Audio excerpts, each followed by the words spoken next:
Okay, please take your seats for Roundtable 5. Roundtable 5 is entitled Pursuing Reparations for Xinjiang Harms, International Legal Channels and Individual versus State Responsibility. I'm delighted to welcome our chair, who is a barrister, Michael Polak. Thank you, Michael. Thank you, Joe, for the introduction. This is a very exciting panel because it looks at practical steps we can take legally in regards to the terrible atrocities which are taking place. I have a fantastic panel with me, both in person and hopefully on the screen behind me. We have Rodney DIXON, Queen's Counsel of Temple Garden Chambers. On the far side, Marie Martin from the Asia Pacific Refugee Rights Network. In between, we have John Packer from the University of Ottawa. James GOLDSTON from New York University School of Law will be appearing by screen. And Erin Farrell Rosenberg, Senior Fellow of the Urban Morgan Institute for Human Rights, is right next to me. We are going to ask them to speak for about 8 minutes on their topic. The first topic is Rodney DIXON, Queen's Counsel, advancing the case at the ICC for the Uyghurs. We all would have heard about the ICC case and the submissions made there, so we're very excited to hear from Rodney DIXON, Queen's Counsel. Thank you for the invitation to speak today about the ICC case.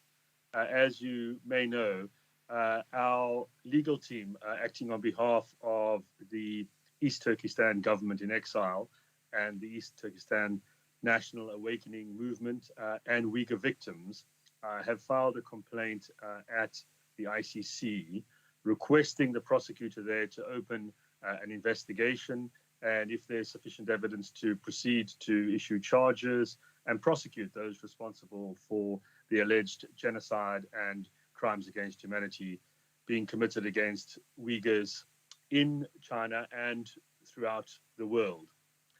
It is the only forum currently where individual criminal responsibility can be and is being pursued for international crimes. And by that I mean it's the only place where persons can actually, practically, be investigated and charged, and if they are arrested, prosecuted for the crimes being committed. This is not state responsibility. That would have to be looked at elsewhere, the International Criminal Court of Justice, and I'm sure other speakers are going to touch on that. I'm focusing on individual criminal responsibility. Nowhere else is there an investigation going on that can lead potentially to persons being prosecuted. The UN hasn't launched any investigation.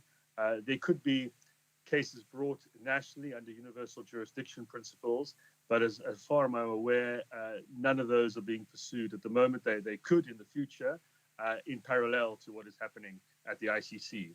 So it is a very important case because it provides a very tangible way of bringing justice to the victims, but also acting as a deterrent to the Chinese officials who are perpetrating these international crimes.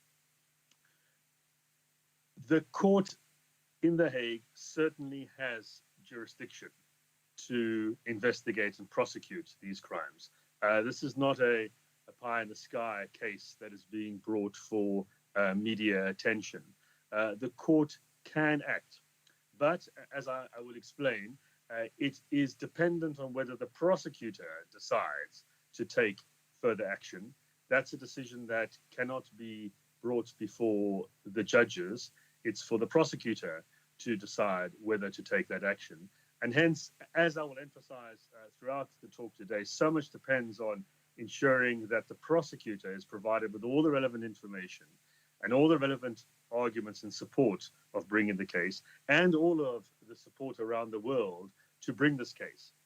As you can imagine, the prosecutor has many complaints coming in from different places and has to weigh all of the various competing complaints to decide whether or not to bring a case at the ICC. So unfortunately, it's somewhat competitive. It shouldn't be, but that's just the way the ICC and the international criminal justice system is structured at the moment. But it therefore does depend very much on all of the various sectors supporting this action and ensuring that the prosecutor can see a clear path, a practical path to bringing the case, and one that is likely to succeed.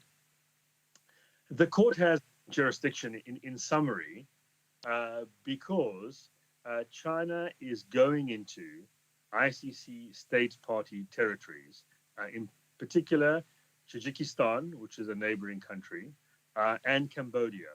They are both state parties to the ICC, and we have evidence that Chinese operatives have gone and are going into those countries to round up the Uyghur population there and bring them back into China, into camps, into East Turkestan, where they are then targeted. We also have evidence that persons are fleeing or have fled in the past into ICC state party territory. So over the border into a country that is signed up. And in both instances, because these are continuing crimes, the ICC has jurisdiction because part of the crime, a critical element of the crime, takes place on ICC territory. That was the precedent established in the Rohingya case, where Rohingyas were deported over the border from Myanmar, not signed up, into Bangladesh, signed up, and the judges said it's a continuing crime and the court has jurisdiction over those crimes. We are using that very clear precedent. The prosecutor is investigating in the Rohingya case, and we are saying that equally the prosecutor should investigate in this case because exactly the same legal principle applies. And in our case, we have, as I've explained, crimes going both ways. It's a circle. Persons escaping, but then being captured by Chinese operatives, abducted essentially, and brought into China where they are never heard from again. That pattern clearly gives the court jurisdiction. It's happening on a mass scale, and it's very serious. There's clearly sufficient gravity here, which is another criteria the ICC looks at, because you don't only look at those persons who are being brought in from outside, but you look at what they're being brought into. They're being brought into a machinery where they are targeted and where the allegation is that they are being destroyed, genocide, crimes against humanity being committed against them. And you are entitled to look at all of the evidence going on inside of China because it is connected to what is happening outside of China, starting in an IC state party territory. So the arrest in Uzbekistan, where persons are nabbed by the first step in the genocidal campaign. Persons are arrested in order to be brought back so they can be controlled, so they can be targeted. They're not being brought back to live a normal life within China. They are being brought back so they don't exist in an outside country, so that there are no dissidents, that they are controlled, that there can be no resistance, and that China is able to exert control over the entire Uyghur population, wherever they are in the world.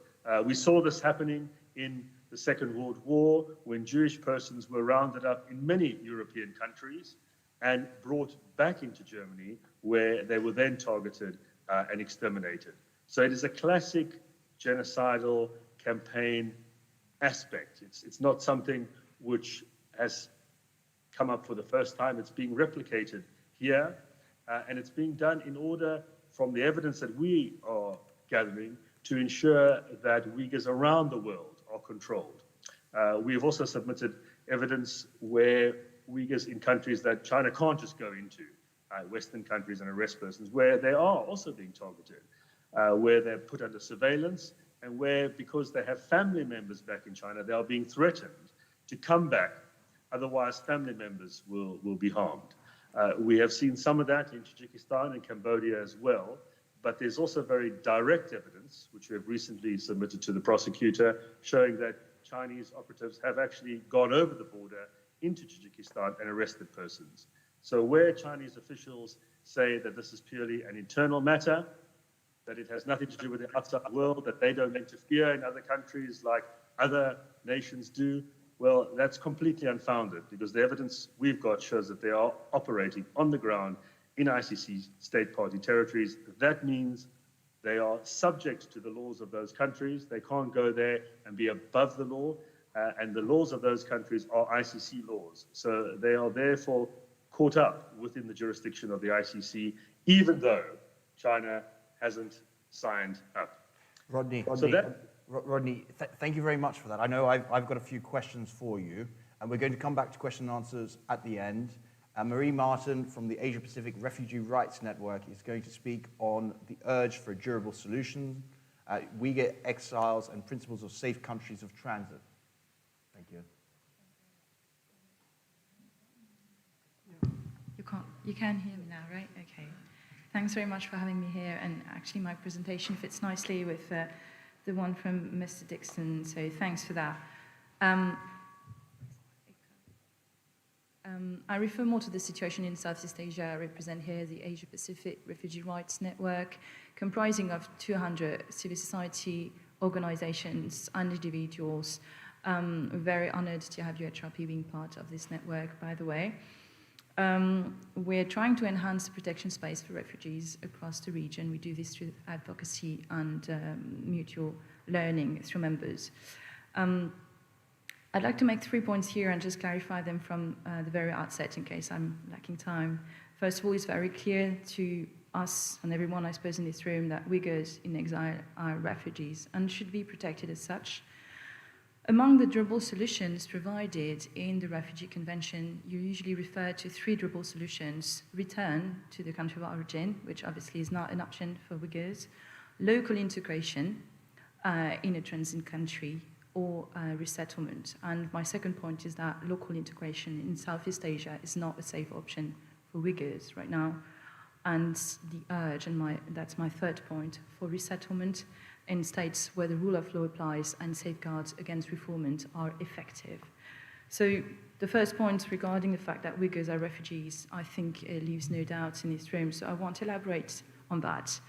However, I'd like to stress that transnational repression has been recognized as being an issue in a several set of motions and also in the resolutions passed by the European Parliament 2019 and 2020. So there is the beginning of an acknowledgement in some policy documents, even though it has not translated in real commitments by states to provide refugee status, except in the case of Sweden, actually. And I'll elaborate on that later on. So what the Refugee Convention provides for is that refugees should not be criminalized for crossing a border irregularly.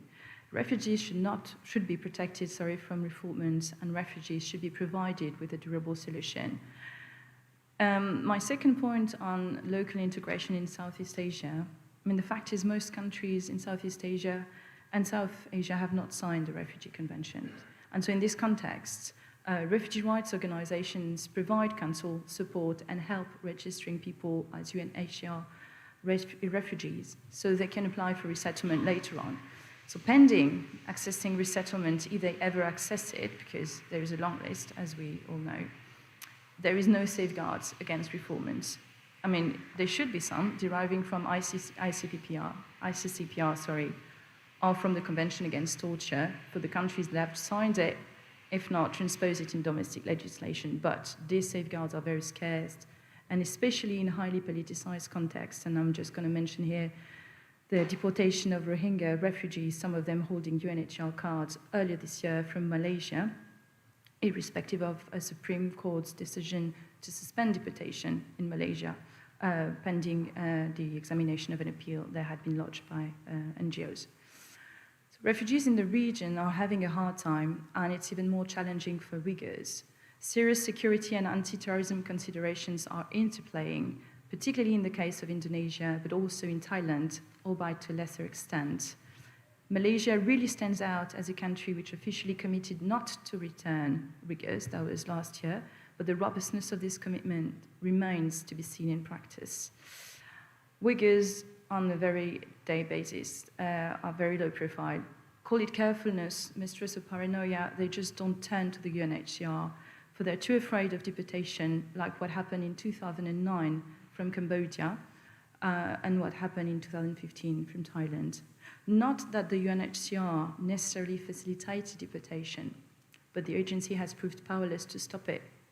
So Uyghurs in Southeast Asia live underground, and they don't come out. And importantly, NGOs do not necessarily know about the community living in the region, and they're also very afraid of engaging on the issue. So we're following up cases where some Uyghurs have been detained arbitrarily for years after crossing a border irregularly in breach of the Refugee Convention. We're informed of very high-level pressure for Beijing to see these people forcibly returned. And no matter how few numbers they may be, we're witnessing important efforts dedicated by the Chinese embassies to pressure towards the forced return of the nationals. We're informed of people reaching out to the UNHCR and left with no answers for years. In this part of the world, naming and shaming, speaking out, mobilizing on this issue can have severe consequences on CSOs and on Uyghur themselves. Even like-minded embassies and international organizations are walking on eggshells and hesitant to come out, and everything we can do in terms of advocacy has to be quiet because it's sensitive.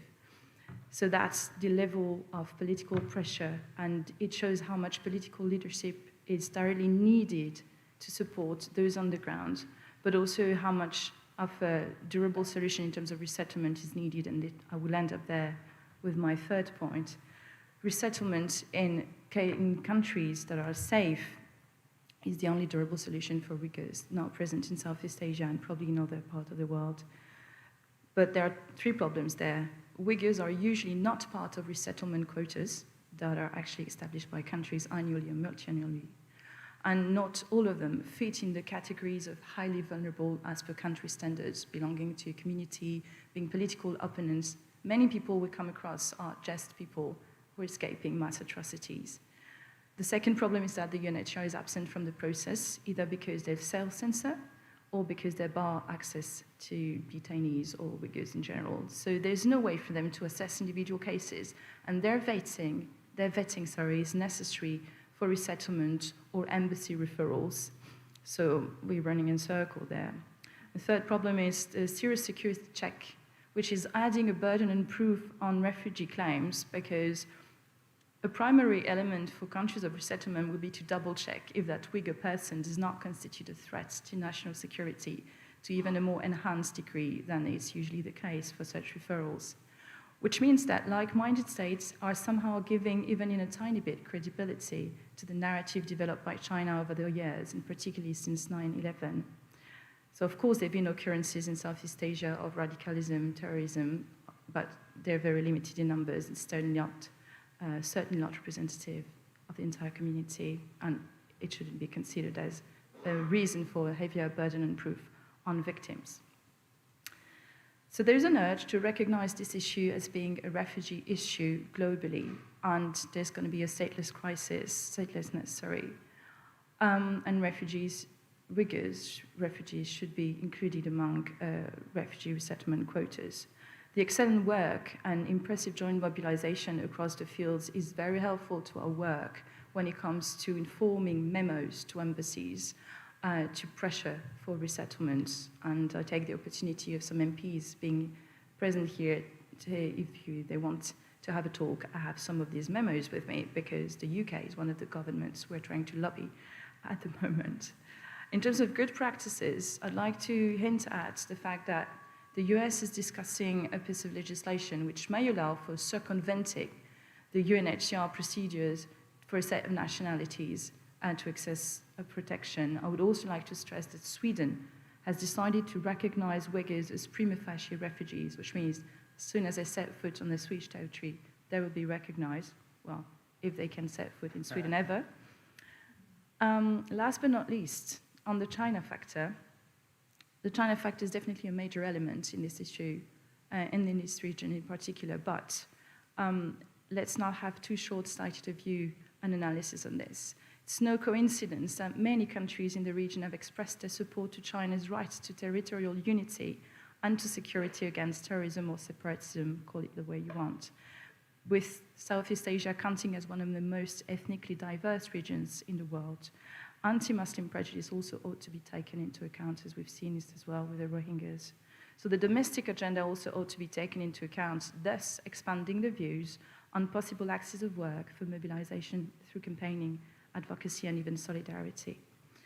The Uyghur crisis is a refugee crisis, and increasingly so, and we're trying at APRIN to bridge the spheres between the refugee rights organizations and the immense mobilization that has developed throughout the years across academics and across other NGOs. And I'm very grateful to Joe for her invitation and this opportunity to speak in front of you today. Thank you. Thank you so much. John Packer from the University of Ottawa will speak about missteps and myths of genocide, the international law of state responsibility.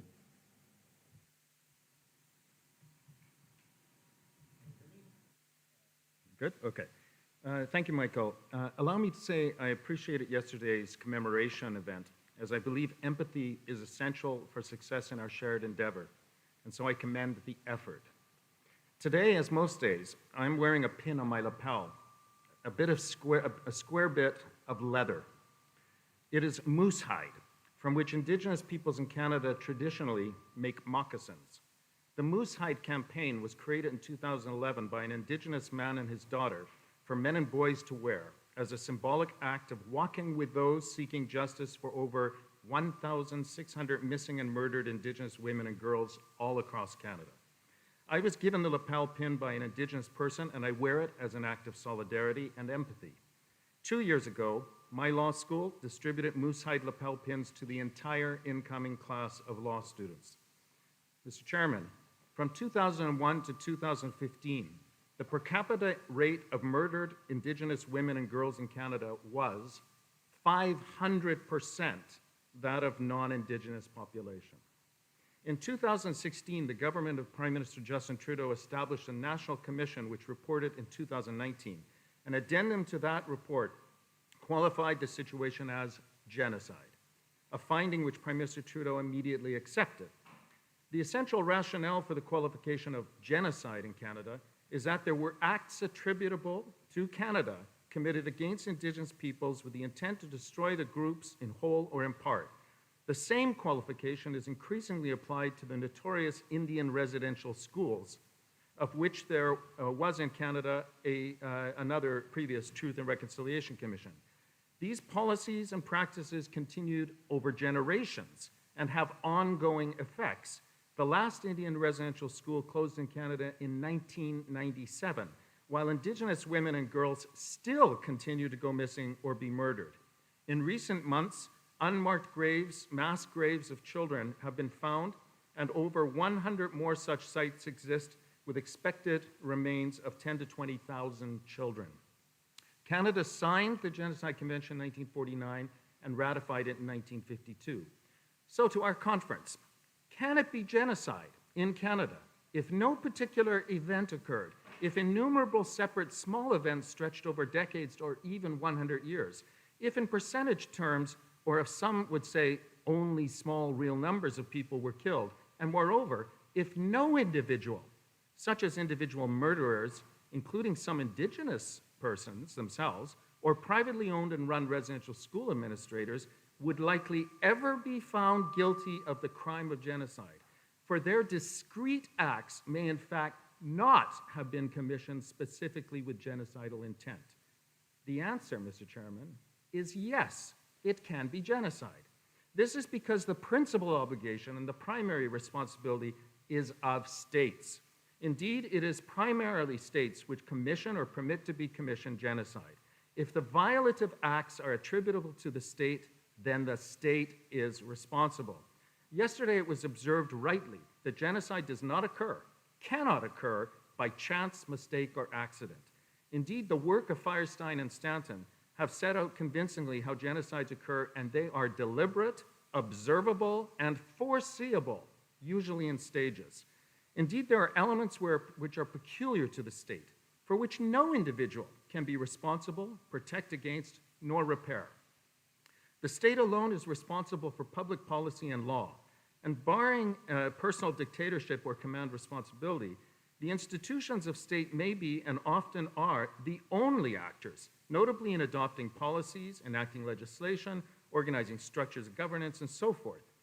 For example, central to the exclusion and persecution of the Rohingya in Myanmar is the 1982 citizenship law, by which operation Rohingya have been made de jure stateless in violation of international law.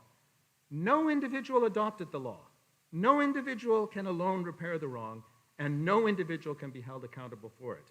The citizenship law is an act of state. Genocide is a matter of system for which the preoccupation with and attractiveness of bad guys is often illusory and prone to bad appleism, hand-washing. In effect, treating symptoms rather than the disease. Of course, this does not mean those individuals responsible should not be also held accountable. Without doubt, addressing the disease is complex, multidimensional, and difficult, entailing strategy and sustained engagement over time to confront and change systems from their initial stepping stones through the worst manifestations. The state is inescapable, both as primary actor causing genocide and as primary actor stopping and preventing genocide. In international law, which comprises equally sovereign states as primary subjects and which regulates their relations, the 1948 Genocide Convention is the unmistakable reference. Comprising just nine substantive articles, it binds 152 states. No rule of genocide stipulates thresholds of time in terms of period or duration, or of number or volume, nor method for realization of prohibited acts. Indeed, the human capacity for inventiveness is seemingly unlimited. None of this is material to the essential normative proscription, nor is the fundamental subject of protection, the group, stipulated beyond its basic character, a socio-cultural community, a group, limited only by the stipulated kinds which, moreover, are not mutually exclusive. There is no basis in law to read into the convention limitations which are not prescribed and have never been accepted by the state's parties, and there is no good sense in the spirit of the instrument to do so. As a treaty, the Genocide Convention is to be interpreted by the Vienna Conventional Law of Treaties, itself a cornerstone of international law, which provides in Article 31, and I quote, "A treaty shall be interpreted in good faith in accordance with the ordinary meaning to be given to the terms of the treaty in their context and in the light of its object and purpose," unquote. By the ordinary meaning of the words of the Convention, acts of genocide unequivocally include numerous acts distinct from killing and distinct from physical or even biological destruction. Explicitly, the Genocide Convention prescribes causing mental harm, or, quote, forcibly transferring children, or inflicting conditions of life intended to destroy the group in whole or in part, whether or not those conditions in fact result in the destruction of the group. Similarly, no less punishable, and therefore necessarily prohibited, acts are stipulated in Article 3, i.e. conspiracy, incitement, attempt, or complicity. Further, the Genocide Convention prescribes in Article 5 incorporation into domestic law, criminal proscription, and punishment in order to make the convention effective, notably for purposes of prevention.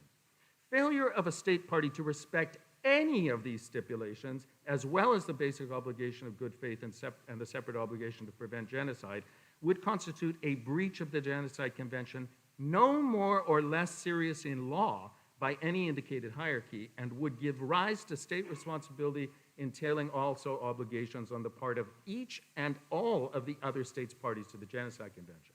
In short, not only does genocide not equate with mass slaughter, but violation of the Genocide Convention need not feature a single killing.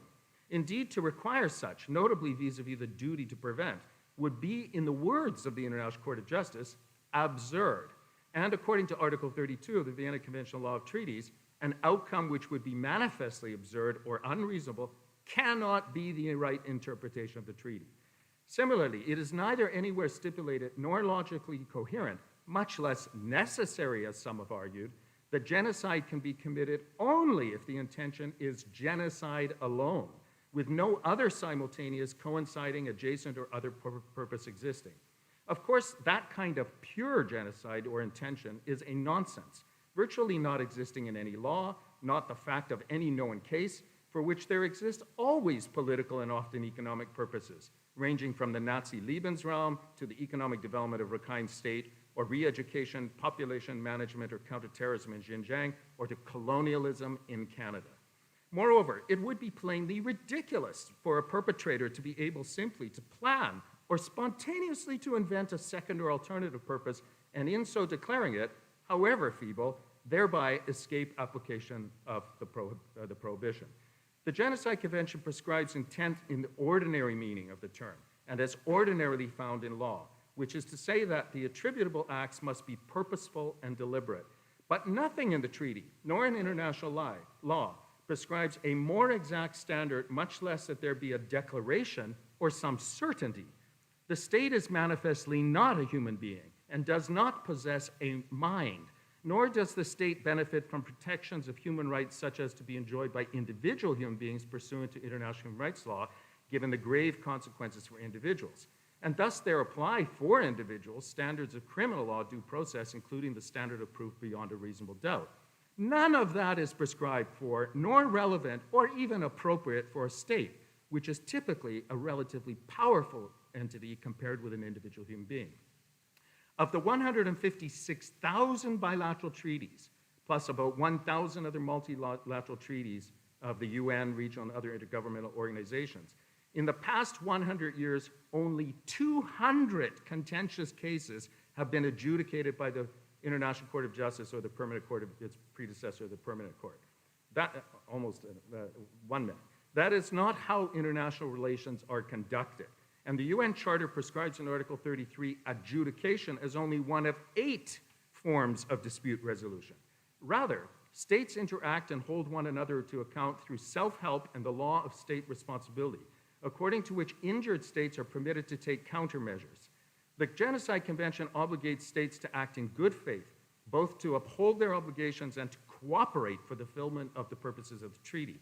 As sovereign states, there is nowhere stipulated at international law a rule against a state party acting or even drawing a conclusion unless or until determined by a court of law, I quote, as has been asserted by this apparently not very sovereign United Kingdom and very strangely, self-defeatingly, and repeatedly by the High Commissioner for Human Rights. Indeed, the assertion of tied hands serves simply to absolve of one's responsibility or pretend as such. Similarly, there is nowhere in the Genocide Convention nor any other international law a procedural requirement that before a state may act, it must render a, quote, determination. This fairly recent invention by Anglo-Saxon states is in international law not a thing. Of course, as for the ordinary conduct of international relations, the state and its organs engages, observes, and draws conclusions on an ongoing basis.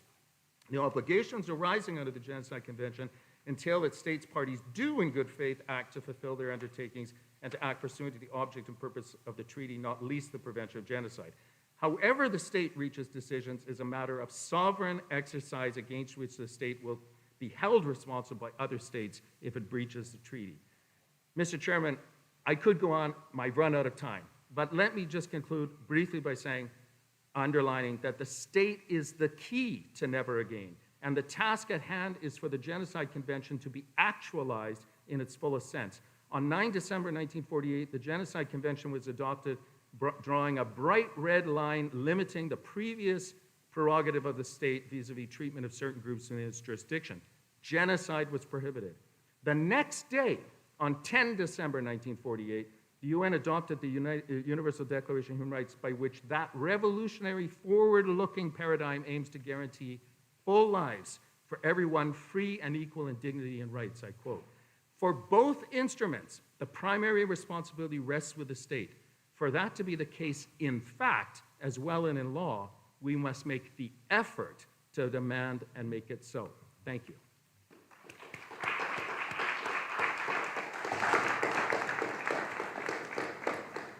Thank you very much, John. Next up, we have James GOLDSTON from New York University School of Law, speaking about pathways to legal accountability.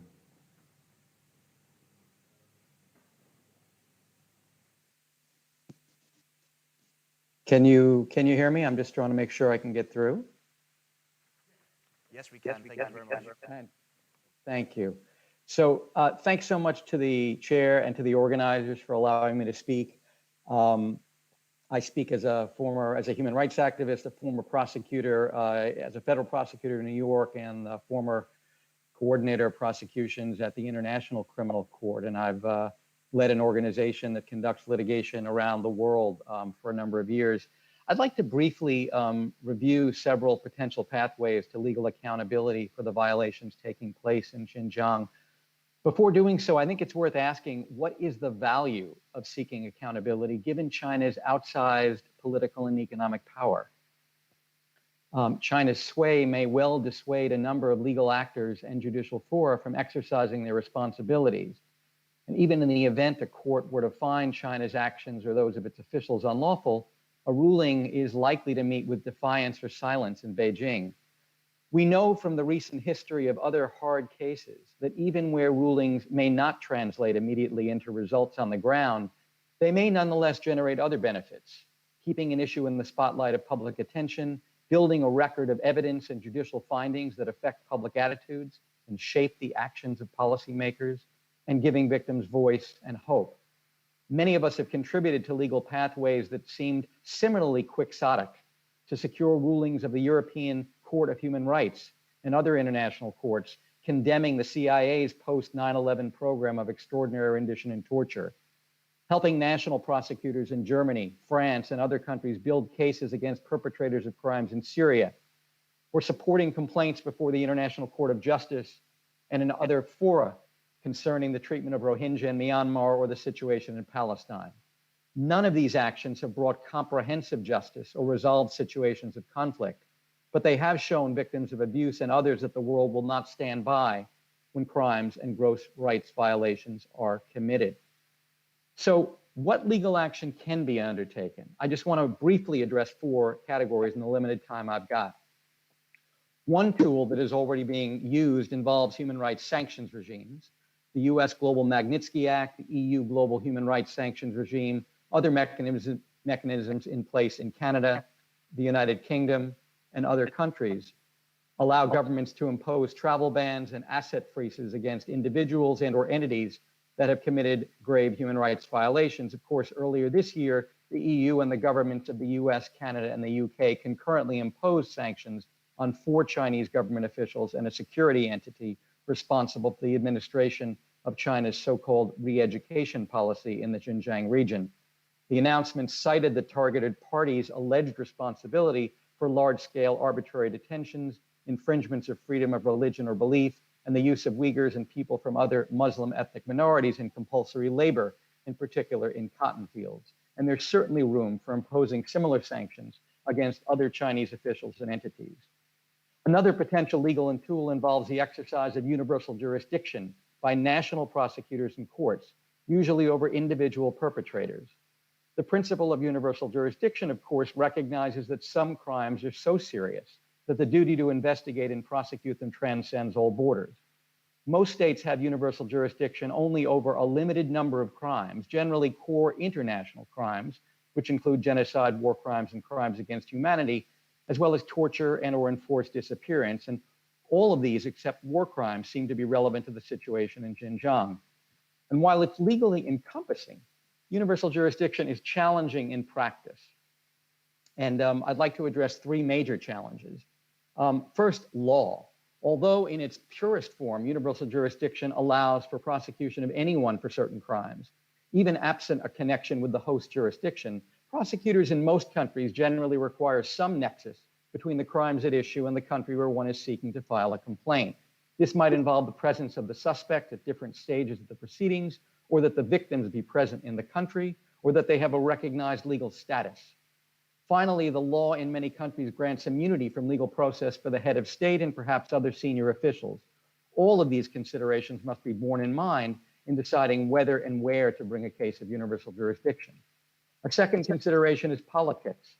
It's worth noting that while the exercise of prosecution is often formally characterized as a strictly legal matter, in practice, political considerations will often play a role, whether through provisions that require authorization by a senior law enforcement official or through the more informal, if still lawful, exercise of discretion by a prosecutor in choosing which cases to prioritize. China's demonstrated willingness to resist legal challenges to its actions through retaliatory measures is certainly a factor that prosecutors and or government officials will be aware of as they are presented with criminal complaints. And so one question will be the ability of a country's judicial system to withstand that kind of political and economic pressure.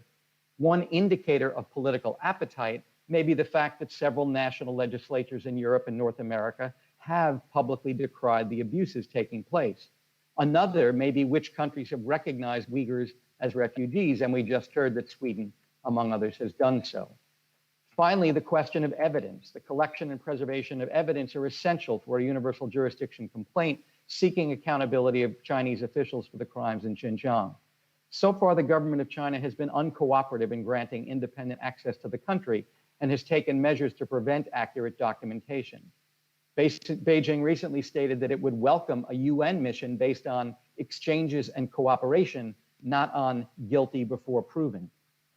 While access remains contested, currently available evidence includes firsthand accounts by survivors and other witnesses, whether reported to journalists or recounted in more formal settings, satellite imagery, leaked Chinese government documents, and research and analysis conducted by various academics, NGOs, think tanks, and media organizations.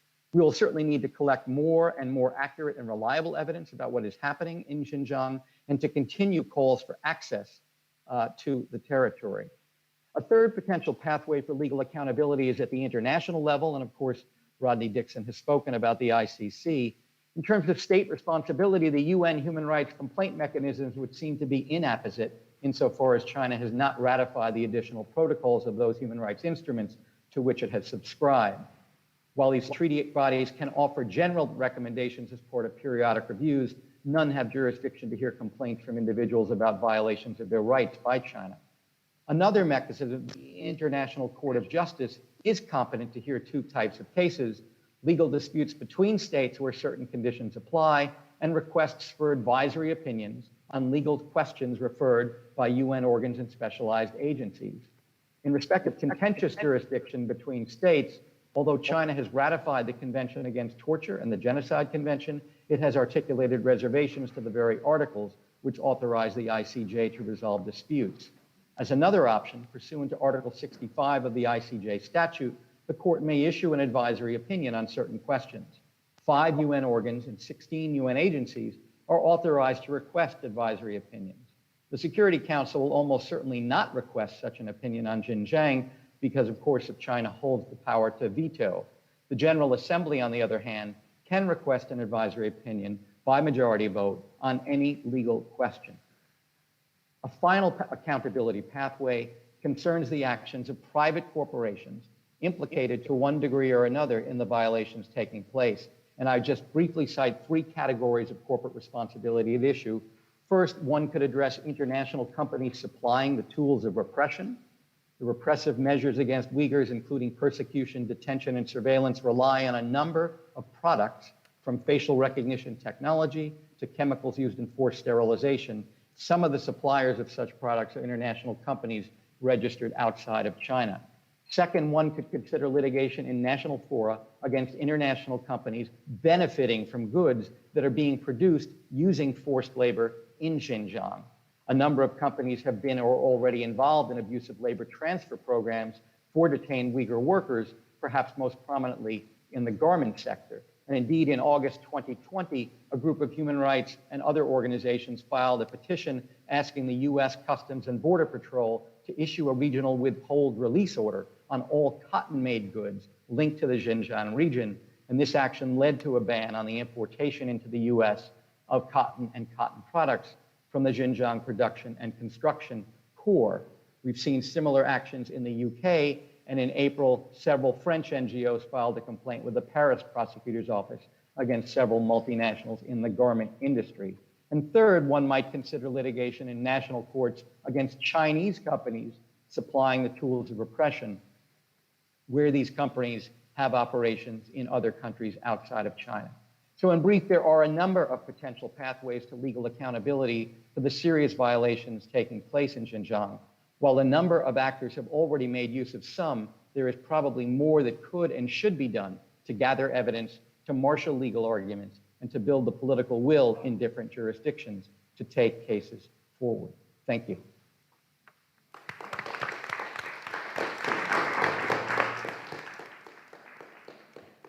Thank you very much for that, James. Next up, Erin Farrell Rosenberg, Senior Fellow, Urban Morgan Institute for Human Rights. She will speak about reparations at the ICC and ICJ, legal frameworks and their implications on implementation. Thank you.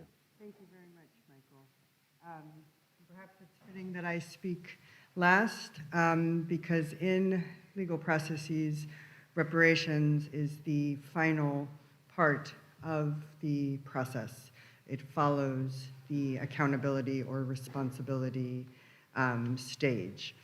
By way of background to explain why I'm speaking about this, I mentioned to those who were there on Wednesday that I spent a decade working at the International Criminal Court. My specific area of expertise is reparations. Beginning in 2012, I worked on the first reparations judgment coming out of the Lubanga case, and from 2015 until the end of 2019 was with the Trust Fund for Victims, where I oversaw the legal work for the implementation of reparations at the court, working in the Democratic Republic of the Congo, Mali, and Central African Republic. That experience has taught me many things. One of the, I think, first remarks I would make is that reparations remains, I think, one of the biggest areas where expectations versus reality are so very far apart. And it is incredibly important, I believe, to be honest and to be clear about what the limitations of reparations in international law actually are, so that victims and affected communities do not have expectations which will not ultimately be met. This form of unmet expectations is a source of re-traumatization, and that is something that I say as someone who has seen that firsthand.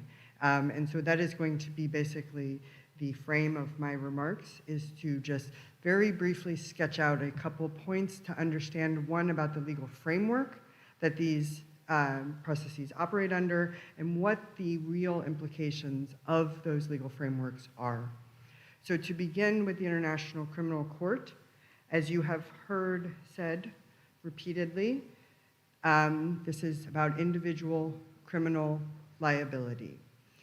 What does that mean for reparations? Well, it means that an individual is responsible for the reparations, not a state, right? We don't convict a state, nor do we order reparations against the state. So in real terms, what does this mean? When we are talking about forms of reparations that involve state actions, these are not appropriate for a reparations order at the ICC. Example, the idea that a reparations order at the ICC would include an order for the return of refugees. Refugee return processes are governed by states, not an individual in their individual capacity. It is not something that a convicted person in their individual capacity can actually do. And so it will not be a part of an order against an individual. Now, what are types of reparations that can be ordered against an individual? Well, we have, for example, compensation. Compensation is a form of reparation which is where the harm can be monetarily quantified. So when we can say, you have caused this harm, and we can put $1 or euro amount on it, and that is what you owe to the either victim individually or the group. The second is the payment of services. This is known as rehabilitation. It is a form of reparations that can be ordered against an individual, which essentially mandates that the person is required to pay for rehabilitative services for economic harm, social harm, psychological harm. Put bluntly, that means that a convicted person can be ordered to pay for therapy, counseling, trauma-based counseling, et cetera, for victims to repair the harm that they have caused.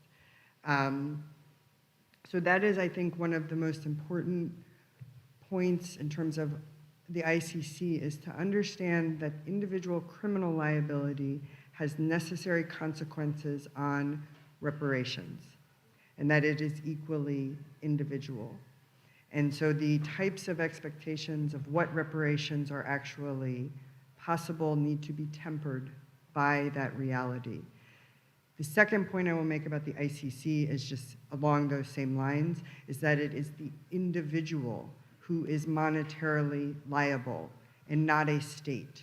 And so again, we have to understand that the money that the individual has, who by the way has just been found guilty of something and sentenced, so is not going to be getting money, right, in the future for a period of time while they're in prison, is the one who is liable to pay for the reparations, not a state.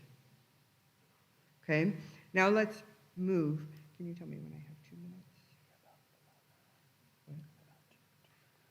Okay. So now let's move to the ICJ, right? So here at the ICJ, the International Court of Justice, we are in the frame of state versus state. What does that mean for reparations? Well, just like for the ICC, it means the same at the ICJ, which is that when a state is found responsible, that state is also liable for reparations. So we don't have the individual problem, right? It is the state that is responsible for reparations. However, who are they responsible to provide reparations to? At the ICC, as I mentioned, the individual who has been convicted is responsible for providing reparations to the victims that they have harmed by their crimes. At the ICJ, the state is responsible for providing reparations to the other state it has harmed.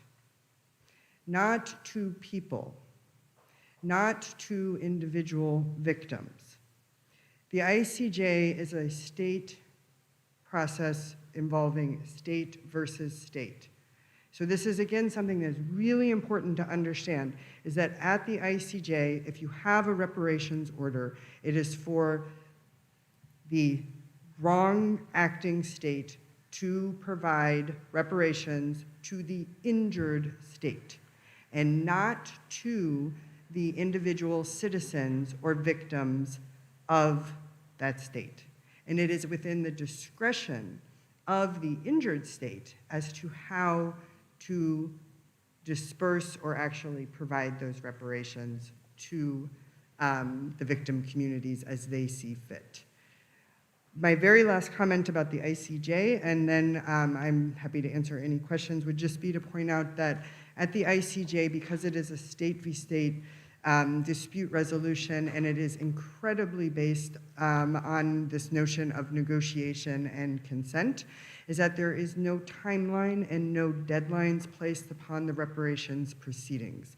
Reparations proceedings at the ICJ can go on for years, while the states send each other letters, well, I'm sorry, but it's a very arcane and slow process, even more so than normal court proceedings. The ICJ has recently, in the context of provisional measures, created a committee of judges not sitting on the particular case at issue, which is a monitoring committee to ensure the actual implementation of provisional measure orders.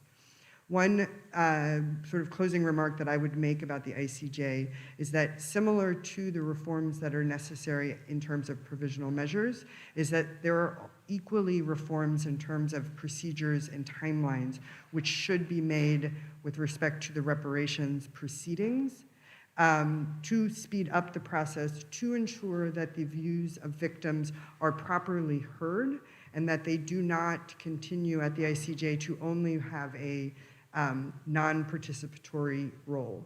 So these are things which currently do not exist, but I would suggest there is the opportunity for the legal community, for the academic community, to begin to sort of raise the issue of, particularly when we're talking about human rights violations, that it is necessary that victims be centered within the process at the ICJ, and that the ICJ cannot continue from a reparations perspective to operate in the classic state v. state paradigm, when in fact the harm that must be repaired is to people and not the state.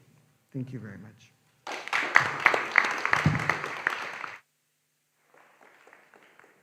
Thank you very much for that, Erin. Sticking to the ICJ for the moment, James, you spoke about different ways to look at accountability. You spoke about universal jurisdiction. I know we've got a closed session on universal jurisdiction coming up after lunch, so that should be very interesting to talk about that there. But back to the ICJ, you mentioned the advisory opinion, and it's commonly thought that a simple majority of some of these UN organs, including the General Assembly, would be enough for an advisory opinion, which could be very powerful. So I think that might be something we consider to continue to ask our political representatives to push for at the United Nations. But coming right back to Rodney DIXON at the start, Rodney, you spoke about crimes against humanity and how for the crime of deportation, if one's deported from an ICC state into a non-ICC state, or the vice versa, then there can be jurisdiction after the Myanmar decision. In regards to genocide, can we apply the same rule with genocide? So if the harm is occurring into an ICC state, can we extend the rule from the Myanmar case on crimes against humanity to apply to genocide as well? Yes, we can, on the basis that the court in the Rohingya case found that as long as an essential element of the offense takes place on ICC territory, then the court has jurisdiction over the entire crime. So in this case of genocide, an essential element, namely the initial arrest of persons in order to commit the genocide against them, is taking place on an ICC state party territory. Either persons are being arrested or they are being abducted and brought back into East Turkestan, where the act then continues. So even though that particular crime wasn't a focus of the decision in the Rohingya case, the underlying legal principle about an essential element being key to rooting jurisdiction is what we are relying on to say that you can both look at the individual acts, the arrests, the deportations, but then also look at the overall crime, the genocide or the crime against humanity starting on ICC territory, and therefore you have jurisdiction over the entire crime. So that is the basis that the case is advanced on. But as I mentioned earlier, the key issue here, because there is legal jurisdiction, there's no doubt about that, but it's getting the court to start the investigation, getting the prosecutor to make that decision. And that's why it's so important that we all, wherever we are, at the level of government, NGOs, academics, activists, support this initiative, engage the prosecutor, show them the evidence, whatever evidence we have, or those of you out there have, we need to gather that all, supply it, show all the arguments, and show all the reasons why the ICC should take this up, because there's a real opportunity, but we need the push to do that. I think realistically something taking place at the ICJ is remote. I think universal jurisdiction is riddled with all kinds of problems, some of which have been highlighted already. I think the ICC is the most realistic route, and that's why it should be pursued with all vigor. We need maximum support to make it happen. Thank you very much. Anyone on the panel like to respond to that, either here or on the screen?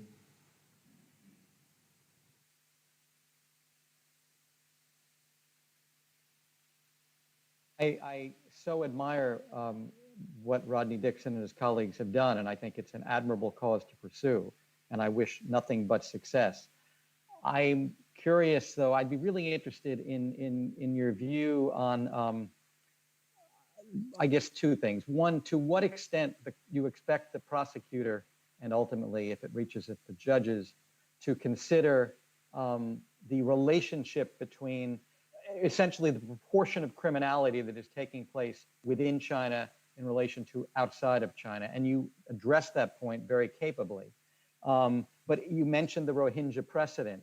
And I wonder if the fact that the deportations are such a core element of popular understanding of what has happened in Burma, Myanmar, versus what is happening in Xinjiang, bears any consideration at all in how you think the prosecutor will look at this, number one. And number two, is it at all relevant? I mean, I imagine you must be considering this, just how the ICC views itself as an institution and what else they have on their plate at this time, given that they're looking at Afghanistan and Palestine and Myanmar and Philippines, and Darfur may come back now, and many other situations.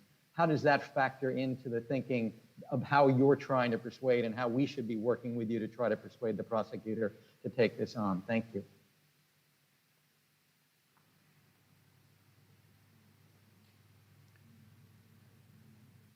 That it is very relevant what proportion of the crimes we are looking at on ICC state party territories. We are talking about numbers here in the thousands. We presented that evidence to the prosecution. Essentially, the entire Uyghur population in Tajikistan has been moved out. So that is a significant act in and of itself. But what we're also saying is that forms part of a much wider pattern taking place in non-ICC state parties as well. But we're saying that evidence can be taken into account. And the court has already acknowledged that part of the gravity assessment will be looking at other crimes that are related, or the overall pattern that the crimes fit into. So we've put that evidence in as well. And then there, as I mentioned earlier, there's a lot of instances of very serious harassment and intimidation taking place in other ICC state party territories where China can't enter with their operatives.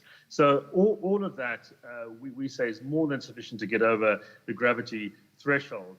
Plus, you also then have to look at what's happening inside China, where the overwhelming number of crimes are being committed. But this is contributing to that. It's a channel for persons outside of China to be forced in and then put into the overall machine of destruction. And that can also add very much to the gravity of the case. Coming to the issue of looking at other situations and the competition, in inverted commas, I hate to say that, but that's what it unfortunately does come down to. I think this is the biggest challenge we face, and that's why I was saying we need as much support as possible to say this is one of, without trying to outgun other situations, this is one of the most serious genocides taking place in our times. And the ICC was set up precisely to deal with these kinds of overwhelming situations where, if there is jurisdiction, that opportunity should be used. And we're not saying, therefore, other situations shouldn't be taken up. But it is one of the most serious and high-profile ones where governments around the world have been focusing on this. And there's a fair degree of unity where they might not always be in other situations, other than support from China, obviously. But I think there's unanimity about the need for action to take place. Plus, also, I would add to that the lack of any other steps being taken. Nothing by the UN, no other cases nationally. There's nothing being done by the Chinese authorities, obviously. So victims are essentially without any remedy, and the doors are shut wherever you look. So this is the one opportunity, and I think that's what Article 15 was there to do, where there are no other chances for justice to be pursued, and where the case is so overwhelming, then the court must intervene. The prosecutor must use those very unique and exceptional powers. Thank you very much for that, Rodney. I'll open up to questions from the floor. I've got a question here. Hannah. Hello, I'm Hannah Buddha from Newcastle University.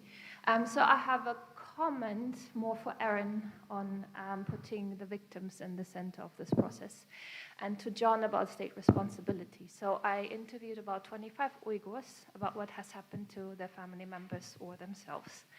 And at the very end of the interview, I asked them, so who should be responsible for this? And who would you like to be accountable for this?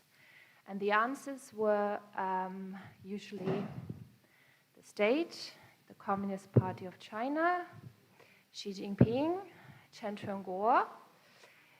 When I said, could you please be a bit more precise? And even if people knew, or they could tell me the first name of the person who abused them, they said, it's not this person, it's not that person, it's the system, and it's the state.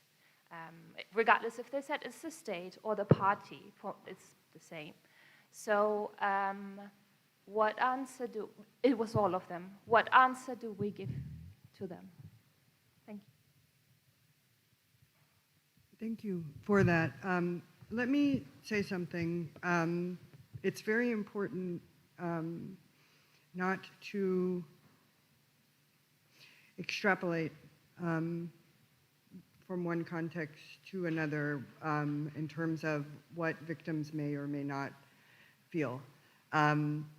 What you have described is something that I have encountered in a number of the victim consultations that I've done. I've also encountered the opposite. In Central African Republic, the majority of rape victims, in fact, found very problematic the ICC approach of prosecuting those that, under the law, we consider most responsible, meaning Jean-Pierre Bemba, who never set foot in Central African Republic. And for them, the person that they felt was responsible, the most responsible, was the direct perpetrator who raped them. So it's a very, very individualized, personal issue for every single victim in terms of how they understand who is most responsible. That can, as you've said, be at the state. That can be at the president. It can also be the local, low-level person. And so it really is, there is no sort of generalization that can be made. And the reality is that international law has a limit. So it's important, I think, to understand this, that whether we're talking about the ICC or the ICJ, that you will always be talking about the upper echelon persons, those fairly removed from the direct perpetration of the crime or the violation. And for those victims and communities who that corresponds with how they understand the harm suffered, that can be reparative. For those victims who actually feel that those most responsible at the end of the day is the individual soldier who, despite everything, still chose to commit that rape, who will not be prosecuted in any way at the ICC, the reparative value of this entire process can be very, very low. And that is just simply a reality of the limitations of the international legal processes, and it is why international law is a complement and is an avenue of last resort, and it is so very important that we have domestic prosecutions that mirror and actually take precedence from international prosecutions, because it is at that level where the direct perpetrators, the low-level individuals who have actually carried out the crimes, can also have a judicial process, and victims can have some form of acknowledgement and recognition at that level as well. Well, thank you, Hannah, for sharing that. I'll share another experience that I've had, and several similar experiences, because one of the conflations that we hear often is accountability and justice. They are not the same thing. And so I was in the Rohingya camps in Bangladesh on the 23rd of January 2020, when the ICJ pronounced its interim measures order. And I sat on the top of a little mud hill with a satellite connection, and we watched with about 20 Rohingya men, it was. And then we heard the pronouncement, and it was quite, as you know, a unanimous decision, quite substantial and meaningful. And there was silence amongst the Rohingya. And then we asked them, one of them, who was rather informed actually, said, so do we get to go home now? And I said, no, that's not what just happened. And for these people, where the hell is The Hague? What the heck is that? Some people in a far-off place discussing something in some kind of pretentious way. Justice for them is they get to go home. Now, at the same time, the court decision was also meaningful. For the first time ever, the state, Myanmar, and Aung San Suu Kyi appeared visibly in front of somebody, and while she declined to mention Rohingya, the court explicitly did and recognized them, and that was a measure of justice for them. First time ever, an acknowledgement they exist. But it's a little ephemeral, and they want to go home. Now, I am afraid to say that, the old notion that a hammer sees everything as a nail. There's a tendency for lawyers to think everything's about courts and so forth. What I tried to explain is that the opportunities and options are extremely limited, and that is not how normal international relations are conducted. But they're also extremely limited. For example, just to mention, the advisory opinion jurisdiction of the ICJ with regard to China is itself also limited.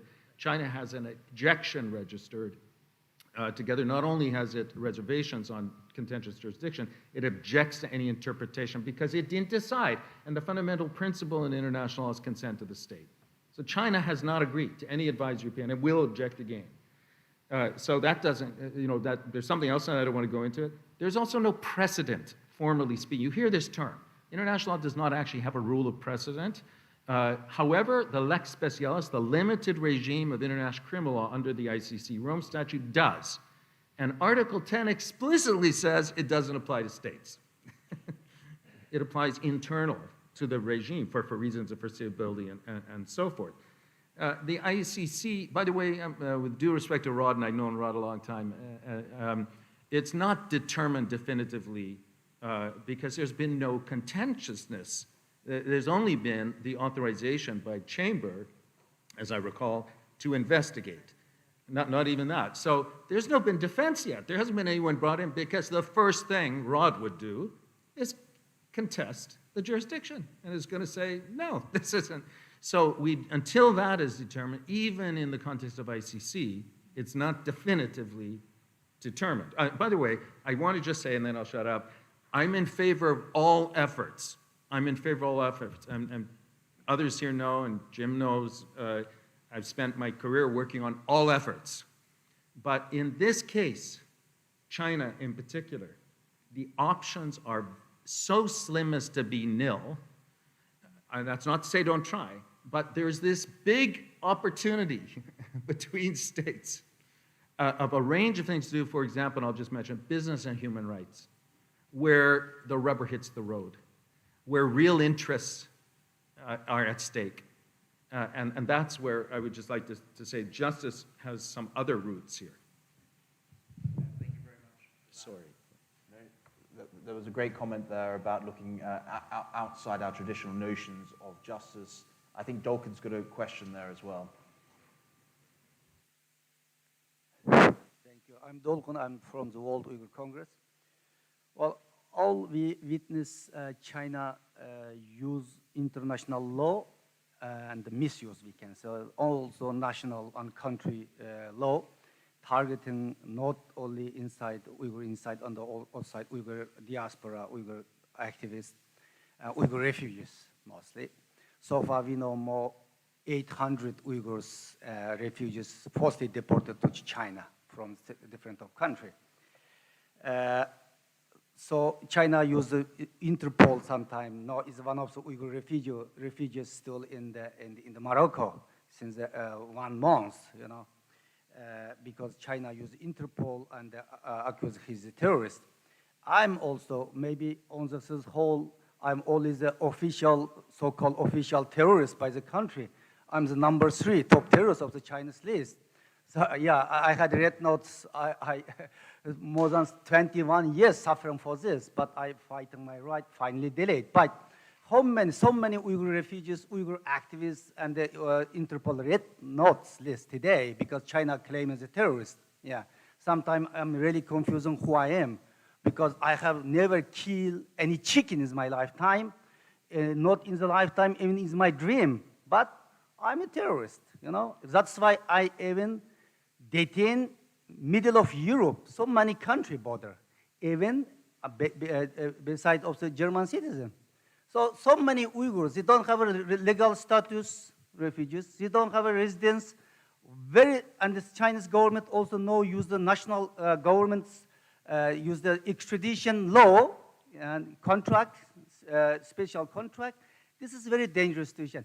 In that time, we are World Uyghur Congress trying to use the all capacity, cooperate with some international refugees organization, some organization trying to save the Uyghur refugees.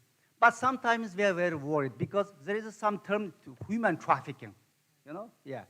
If this is really difficult, sometimes we cannot openly help them because I'm a German citizen, I'm living in Germany, maybe sometimes I'm really worried. Because one side, China blame me as a terrorist, criminal gang, and this side, I'm helping for the Uyghur refugees. Maybe one day the police knocks on my door, you are doing the human trafficking.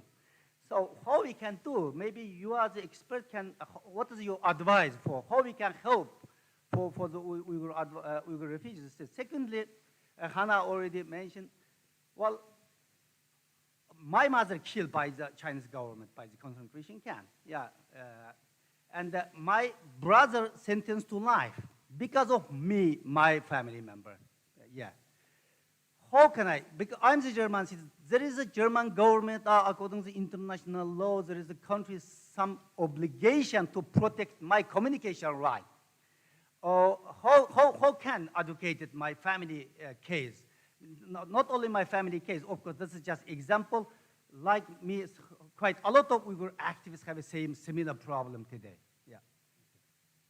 Yeah, no problem. Just give me 1 minute. Dolgan, that's very interesting, and it's interesting you mentioned, possible prosecutions of nationals for assisting refugees, because in the UK, you might not know, but there's a proposal to do just that, so to criminalize people who help refugees, even life-saving services. So it's interesting you mentioned that as a problem to be addressed as well. I think Erin wants to address your other point. Yeah, what I wanted to say to you, and it's not a direct answer to your question, but you said something that's so incredibly just powerful and important, and I think maybe for me it's sort of the way I would, if I don't say anything else at this conference, I would like to say this. You spoke about family members that you have lost. And one of the things that, what reparations are is the idea that we can repair harm. And the truth is that, unfortunately, many of the harms that are caused by crimes cannot be repaired. We cannot bring back people who have been killed. I cannot erase a rape. I cannot give a child soldier back their childhood. And in that sense, when we talk about reparations and we talk about this idea of returning the person to where they were before the violation happened, which is the idea of reparations, what you've just shared, and I think what the Uyghur experience shows, is that if we cannot make a person whole because the harm caused is so extreme that it is in many ways irreparable, we must focus on preventing that harm from ever having occurred. And that is why prevention is truly the only real way that reparative justice can be had when we are talking about crimes as horrific as murders and disappearances, loss of family members and loved ones. So that was the comment that I wanted to make. Thank you, Dolken. Thank you, Erin. I think that's a really good way to finish this panel. We are having lunch next. I'm sure the panel members who are here in person would love to speak to you about what they've said as well over a sandwich. So we will see you back after lunch for the next panel. Thank you.